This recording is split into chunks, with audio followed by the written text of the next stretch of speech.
नमस्कार। आज हम एक ऐसी महिला के बारे में जानेंगे जिन्हें स्वर कोकिला के नाम से जाना जाता है।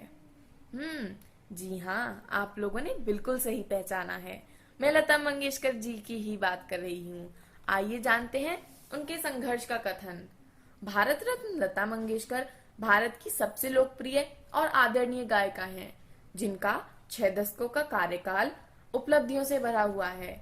उनकी आवाज ने 6 दशकों से भी ज्यादा संगीत की दुनिया को सुरों से नवाजा है। भारत की लता मंगेशकर ने 20 भाषाओं में 30,000 गाने गाए हैं। उनकी आवाज सुनकर कभी किसी की आंखों में आंसू आए, तो कभी सीमा पर खड़े जवानों को सहारा मिला है। लता जी आज भी अकेली हैं। उन्होंने स्वयं को पूर्णतः संगीत को समर्पित कर दिया है, लेकिन उनकी पहचान भारतीय सिनेमा में एक पार्श्व गायक के रूप में है। अपनी बहन आशा भोसले के साथ लता जी का फिल्मी गायन में सबसे बड़ा योगदान रहा है। कुमारी लता दीनानाथ मंगेशकर का जन्म 28 सितंबर 1929 इंदौर मध्य प्रदेश में हुआ था। उनके पिता दीनानाथ मंगेशकर एक कुशल रंगमंची गायक थे। दीनानाथ जी ने लता जी को तब से संगीत सिखाना शुरू किया जब वे 5 साल की थीं।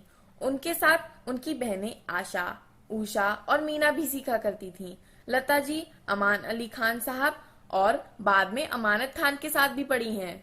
लता जी हमेशा से ही ईश्वर के द्वारा दी गई सुरीली आवाज, जानदार अभिव्यक्ति व बात को बहुत जल्द समझ लेने वाली अविश्वसनीय क्षमता का उदाहरण रही हैं। इन्हीं विशेषताओं के कारण उनकी इस प्रतिभा को बहुत जल्द पहचान मिल गई थी, लेकिन 5 साल की छोटी आयु में ही उनको पहली बार एक नाटक में अभिनय करने का अवसर मिला। शुरुआत अवश्य ही अभिनय से हुई हो, किंतु उनकी दिलचस्पी तो संगीत में ही थी। सन 1942 में उनके पिता की मृत्यु हो गई थी। उस दौरान वे केवल 13 वर्ष की थीं। नवयुग चित्रपट फिल्म कंपनी के मालिक और उनके पिता के दोस्त मास्टर विनायक दामोदर कर्नाटकी ने उनके परिवार को संभाला और लता जी को एक गायन और अभिनेत्री बनने में मदद की थी। जैसा कि हम सब जानते हैं, सफलता की राह कभी भी आसान नहीं होती है। लता जी को भी अपना स्थान बनाने में बहुत कठिनाइयों का सामना करना पड़ा था।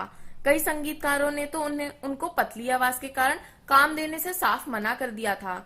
उस समय की प्रसिद्ध पार्श्व गायिका नूरजहां के साथ लता जी की तुलना की जाती थी, लेकिन धीरे धीरे अपनी लगन और प्रतिभा के बल पर उनको काम मिलने लगा था।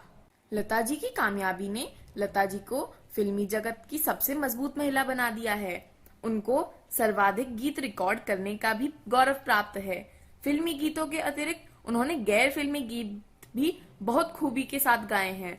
लता जी की प्रतिभा को पहचान मिली सन 1947 में, जब फिल्म आपकी सेवा में उन्हें एक गीत गाने का मौका मिला, जिसे अपना पहला शाहकार गीत कहा जाता है।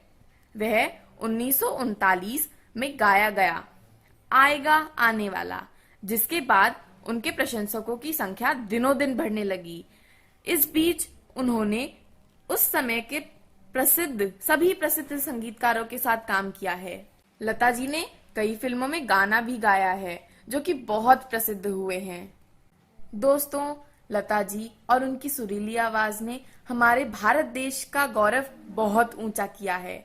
हम उनको तहे दिल से धन्यवाद करते हैं। जय हिंद, जय भारत।